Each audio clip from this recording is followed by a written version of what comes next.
নমস্কার সবাইকে। কাতলা মাছের কালো জিরে দিয়ে পাতলা ঝোলের রেসিপি শেয়ার করবো। দুটো কাতলা মাছের পিস নিয়ে নিলাম, এতে নুন হলুদ মাখিয়ে নেব। এখন কড়াতে মাছগুলি লাল লাল করে ভেজে নেব। সেদ্ধ করা আলুগুলো একটু ভেজে নেব। একটু হলুদ গুঁড়ো আর একটু নুন দিয়ে আলুগুলিকে ভালো করে ভেজে নেব।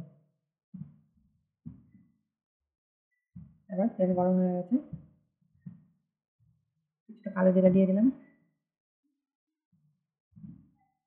এখন কিছুটা মশলা দিয়ে দেবো তাতে, হলুদ গুঁড়ো, একটু জিরে গুঁড়ো, ধনে গুঁড়ো আর পরিমাণ মতো একটু নুন দিয়ে দেবো। দিয়ে মশলাটাকে ভালো করে ভেজে নেব, যাতে মশলার কাঁচা গন্ধটা না থাকে।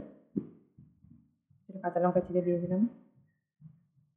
এখন ভেজে রাখা আলুগুলি দিয়ে মশলাগুলি ভালো করে নাড়াচাড়া করবো। ভাজাটা হয়ে গেছে, এখন তাতে আমি কিছুটা গরম জল দিয়ে দেবো।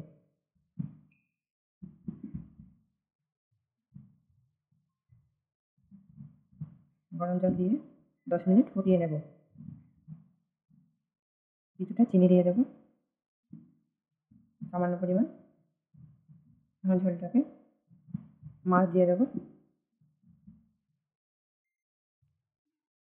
ভেজে রাখা মাছগুলি দিয়ে আরও 5 মিনিট ভালো করে রান্না করে নেব।